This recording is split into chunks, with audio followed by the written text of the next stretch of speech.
Gretchen Barreto at Atong Ang magka-partner sa ginanap na Ang and Santos wedding.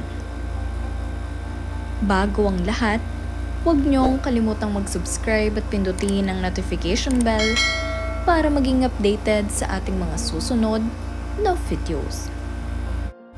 Ito ang look ni Ninang Gretchen Barreto. At bago nga siya pumunta sa wedding, ay nag-photoshoot muna siya kasama ang kanyang makeup artist dito sa kanyang mansyon.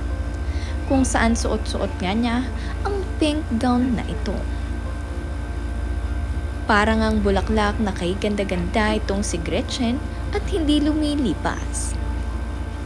Kagaya nga ng mga plastic flower na ito, ay wala talagang kupas ang ganda ng isang lagreta.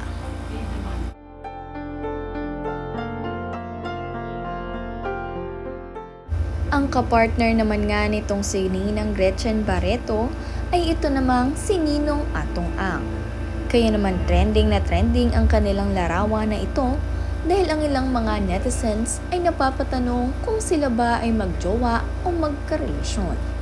Dahil ang alam nga nila ay may asawa na itong si Gretchen Barreto at ito ay si Tony Boy Cojuangco. Ang ilan naman sa mga netizens ay napapatanong kung okay lang daw ba ito kay Tony Boy. Dahil ito ngang si Gretchen ay napapabalitang kabit nitong si Atong Ang.